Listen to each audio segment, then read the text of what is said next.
दानियाल अजीज साहब हमें ज्वाइन करें, सीनियर सियासतदान, साबिक वफाकी वजीर। दानियाल साहब अस्सलाम वालेकुम, बहुत शुक्रिया प्रोग्राम में ज्वाइन करने के लिए। दानियाल साहब, गुफ्तगू का आगाज़ इसी हवाले से आज जो प्रेस कॉन्फ्रेंस की गई वजीर तवानाई अवैस लगारी साहब की जानिब से, उन्होंने सारा मलबा ईरानी जंग पर डाल दिया है।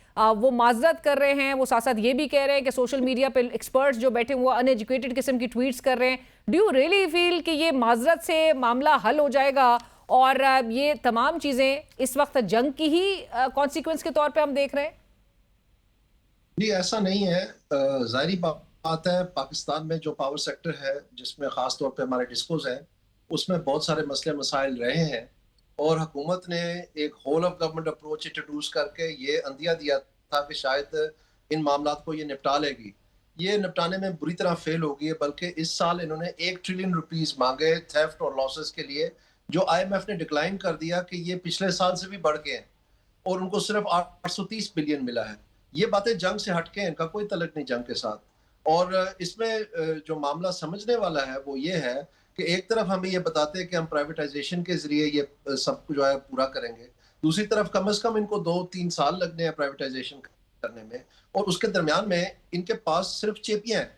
चेपी मैं इसलिए कह रहा हूँ क्योंकि वजीर आजम साहब, आपको याद होगा, 2 महीने के लिए, 1 साल पहले उन्होंने कहा था कि मैंने 50 अरब रुपए का फोन उठाते थे तो 50 अरब रुपए का मैंने पैकेज दिया है, तो वो 2 महीने के लिए था। उसके बाद उनकी भतीजी जो है, उन्होंने 2 महीने का 45 अरब रुपए का पैकेज दे दिया। तो ये 2-2 महीने करके चेपियां लगा रहे हैं। ये सबसे बड़ा सबूत है कि दर हकीकत इनके पास कोई पुख्ता गवर्नेंस प्लान नहीं है, जिसमें से इसमें से निकलने का इनका कोई इरादा है। और ये बस मतलब आनिया जानिया इनकी देखें, कभी ये पॉलिसी 1 साल में बताएंगे कि जी सोलर मुस्तकबिल है पाकिस्तान का हाँ। और सारे गवर्नमेंट के स्कूल और सारी गवर्नमेंट के बिल्डिंग सोलर पे जा रही हैं। अगले साल में कहेंगे कि सोलर ने तो सत्यानाश कर दिया है और आप लोग अब बैक ट्रैक हो जाए और ये सारे कॉन्ट्रैक्ट्स हम इनवैलिडेट कर रहे हैं और इनकी रेट हम सारे बदल रहे हैं और ये ग्रेड तबाह हो गई है। यानी इनको कुछ नहीं पता ये क्या कर रहे हैं। आप कह रहे हैं कि इनको कुछ भी नहीं पता और ये पहली की सूरत हाल है, जंग पे यानी कि नहीं शिफ्ट किया जा सकता पूरा ब्लेम। बट अभी खुर्रम दस्तगीर साहब कह रहे थे कि जैसे कैपेसिटी पेमेंट्स की मद में जो आवाम से निचोड़ा जा रहा है, वो पावर प्लांट जो कि नॉन ऑपरेशनल हैं, लेकिन पैसे जो है वो भुगत रही है, सोलर पे जो मुंतकिल हुए सार्फिन वो भी इसका खमियाजा उठा रहे हैं। वो कहते हैं खुर्रम दस्तगीर साहब के फोर्स मेजोर की तरफ हम जा सकते हैं, जिस तरह कतर ने किया, तो हम भी उसके लिए एक लेजिस्लेशन कर सकते हैं, यूनिलैटरली हम भी डिसाइड कर सकते हैं। ये आपको लग रहा है कि प्रैक्टिकली ये वाकई में ऐसा कर पाएंगे? ये कभी भी फोर्स मजूर की तरफ नहीं जाएंगे, क्योंकि यही तो सारे मालकान है। कोई कान यहाँ से पकड़ा हुआ है और कोई कान यहाँ से पकड़ा हुआ है। तो ये क्यों अपनी जो आमदन आ रही है इतनी अच्छी, उसको उसके टांग मारेंगे? आप देखें ना जरा, ये कौन लोग हैं जो मालकान है सारे। सो आपको लगता है कि ये सिर्फ फिर पब्लिक कंजम्पशन के लिए ये आके देर प्लेइंग टू द गैलरी? बिल्कुल, ये तो फोर्स मजूर तो बड़ी दूर की बात है जी। ये तो इंसाफ करने के लिए तैयार नहीं है। पीटीआई ने बड़े धूमधाम से हमें बताया कि जी हम एनर्जी ऑडिट करने लगे हैं, वो भाग गए एनर्जी ऑडिट से। उन्होंने वो कमेटी ही डिसॉल्व कर दी जिसने एनर्जी ऑडिट करनी थी, सिर्फ 10 दिन के बाद। फिर इन्होंने कमेटी बनाई, ये नून लीग वालों ने, इन्होंने कहा जी हम एनर्जी ऑडिट की तरफ जा रहे हैं, एनर्जी ऑडिट से भाग गई है। आप बात कर रही हैं कि फोर्स मजूर करेंगे। ये तो इनका एहतसाब नहीं कर सकते कि इनके जो कॉन्ट्रैक्ट्स हैं उसके अंदर जो पैडिंग की हुई है इन्होंने महकमों के साथ मिलकर जन्मदिन से, उसको पकड़ने के लिए एनर्जी ऑडिट करनी पड़ेगी कि दर हकीकत इसकी एफिशिएंसी है कितनी और हम इनको रेट क्या दे रहे हैं। उस तरफ तो ये जाने के लिए तैयार नहीं है। बदानिया साहब ये तो कह रहे हैं कि अब क्योंकि हालात ऐसे बन गए हैं जंग के कि अब हमें इस तरफ जाना पड़ेगा। ये इस तरफ ये बिल्कुल नहीं जाएंगे, आप देख लेना। शिकस्त तो रेख तो जाएंगे जंग के हाथों, इस तरफ नहीं जाएंगे। राइट। और दानिया साहब, ये जो लोड शेडिंग का पूरा मामला है, अवैस लगारी साहब आके कह रहे हैं कि जी ऐसी हकीकत नहीं है, बस सोशल मीडिया पे लोग जो है वो एक्सपर्ट बने हुए हैं, वो अनएजुकेटेड किस्म की ट्वीट्स कर रहे हैं। लोड शेडिंग की हम भी बल्कि सर्वे करा रहे थे, लोगों ने तो 20-20 घंटे तक की लोड शेडिंग का बताया है ऑल ओवर पाकिस्तान जो हो रहा है। डू यू फील कि ये इंतहाई एक पूरा मिसमैनेजमेंट, जहाँ पर आप 8 बजे मार्केट्स बंद कर दें, 1200 मेगावाट जो है उससे बता रहे हो कि जी बचत हो रही है, लेकिन बावजूद उसके लोड शेडिंग हमें बढ़ती हुई दिखाई दे? देखें जी, सबसे बड़ी बात ये थी पाकिस्तान में कैपेसिटी पेमेंट्स इसलिए ज्यादा थे क्योंकि हम पावर बेच नहीं रहे थे, वो प्लांट्स चल ही नहीं रहे थे। नहीं थे। तो जितने कम कंज्यूमर थे उनके ऊपर डिस्ट्रीब्यूट हो रहा था। अब ये कह रहे हैं कि हमने और भी कम करना है, लेकिन कैपेसिटी पेमेंट्स तो वही खड़ी हैं। तो ये आखिरकार इन्होंने बिजली के बिल और बढ़ाने हैं और बिजली देनी नहीं है। ये मसला इनका, क्योंकि इनके पास जो फ्यूल का बंदोबस्त है वो इन्होंने ऐसे तरीके से किया नहीं, कोई स्टॉक्स नहीं किए, कुछ नहीं किया। कम से कम इनके पास 3-4 महीने के लिए स्टॉक्स होने चाहिए। इसी तरह गवर्नमेंट के फ्यूल स्टॉक्स हैं, वो तो सारे मार्केटिंग कंपनीज के पास है जो ये 28 दिन बताते हैं। गवर्नमेंट के पास तो कोई स्टॉक्स है ही नहीं। तो ये हर साल ये किल्लत बनती है, ये रफड़ पड़ता है, लाइनें बनती हैं, बिजली कटती है, सब कुछ होता है, और फिर ये कहते हैं बस अब हम जंगी पैमाने पे करने लगे, और फिर ये नहीं करते हैं। And तो इसका 40 कौन years से कसूरवार है? Daniel ये sir, खुद ही 40 years कसूरवार से है। I'd like to bring your attention to this news story that was published on 7th January 1985. Doctor Mahbubul हक साहब जो उस वक्त के फाइनेंस मिनिस्टर थे, उन्होंने कहा था लोड शेडिंग 1986 जून 1986 तक खत्म हो जाएगी। 40 साल हो रहे हैं उसको। बिल्कुल ऐसा ही है जी। और आप देखें इनकी प्लानिंग इतनी नाकस है कि जो विजन 2010 था, पीएमएलएन का फ्लैगशिप पहला विजन जो एहसन इकबाल साहब ने दिया था, उसमें सिर्फ एक चीज नहीं थी, वो बिजली थी, बाकी हर खुदा की चीज थी।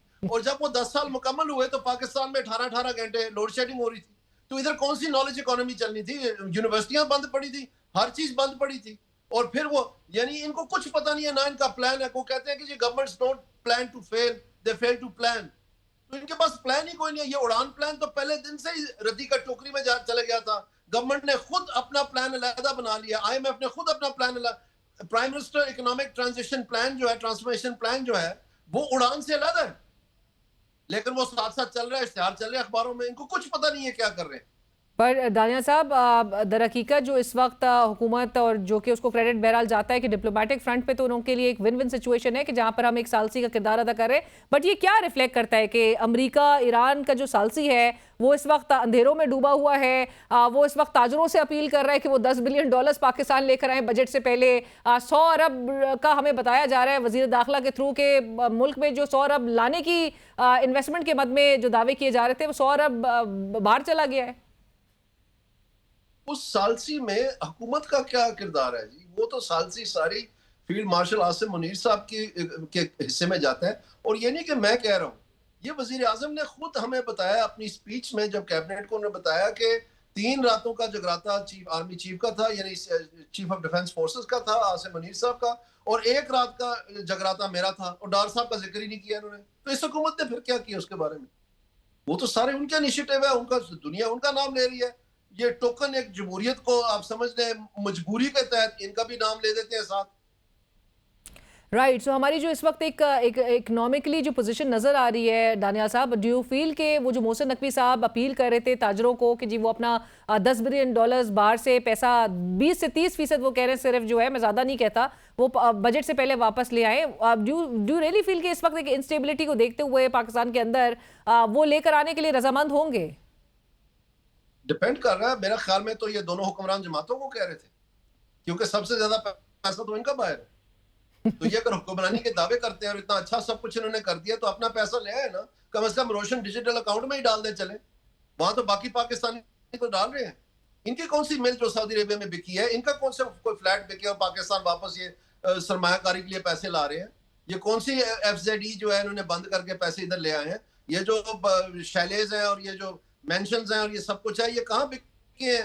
जो हम दुनिया में सुन रहे हैं कि जी दुबई में प्रॉपर्टी प्राइसेस गिर गई और पैसा जो है वो वापस अपने अपने ममालिक में जा रहा है। इनके काम सबको पता है किस किस के कहाँ पर कितने कितने पैसे हैं। हर किस्म की लीक्स में तो इनके नाम है।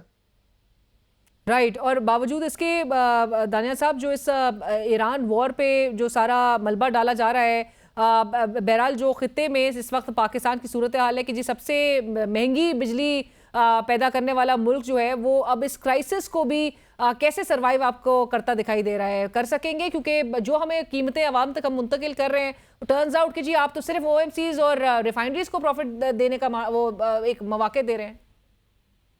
मेरे ख्याल में जी अगर पाकिस्तान कामयाब हो जाता है ये सुलह को किसी न किसी तरीके से आगे बढ़ाने में, और इसमें उस सुलह के नतीजे में स्ट्रेट ऑफ हॉर्मूज की ट्रैफिक खुल जाती है, तो फिर तो आपको बहुत जल्द नजर आएगा कि पाकिस्तान में और दुनिया में मामला नॉर्मलाइज होते चले जाएंगे।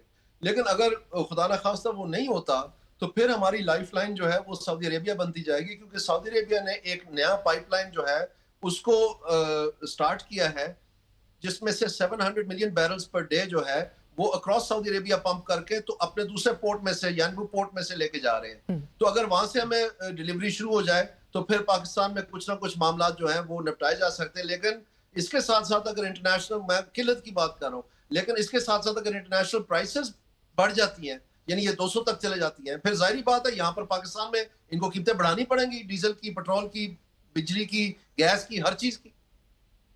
राइट दानियाल साहब, बहुत शुक्रिया आपके वक्त का। Thank you so much for joining us. Senior सियासत बेग वफाकी वजीर दानियाल अजीज साहब इस वक्त हमसे गुफ्तगू कर रहे थे, जिन्होंने कहा कि ये हुकूमत बिल्कुल फोर्स मेजोर की तरफ नहीं जाएगी। जो खुर्रम दस्तगीर साहब भी जिस तरह से कह रहे थे कि मुल्क की चूंकि इस वक्त एक सिचुएशन के अलावा इस वक्त खित्ते की जो सूरत हाल है उसके पेश नज़र हम बिल्कुल इस वक्त हमारे पास एक मौका है कि हम इसको लेजिस्लेशन के थ्रू इस मामले से निपटें और कैपेसिटी पेमेंट से हमेशा के लिए जान छुड़ाएं। लेकिन दानियाल अजीज साहब ने कहा ये बिल्कुल ऐसा नहीं करेंगे। ये एक मिसमैनेजमेंट इस वक्त पूरी नज़र आ रही है, जिसको आप बिल्कुल ईरान की जंग के साथ नहीं अटैच कर सकते। प्रोग्राम में वक्त हुआ एक ब्रेक का। ब्रेक के बाद हम पाकिस्तान तहरीक इंसाफ से भी उसका मौक़िफ़ जानेंगे। पाकिस्तान तहरीक इंसाफ के अंदर जो इस वक्त डिविजन्स हैं, अलीमा खान साहिबा वर्सेस पीटीआई एक सिचुएशन नज़र आ रही है, और आने वाला उनका जो जलसा है उसके हवाले से गुफ्तगू की एक ब्रेक के बाद।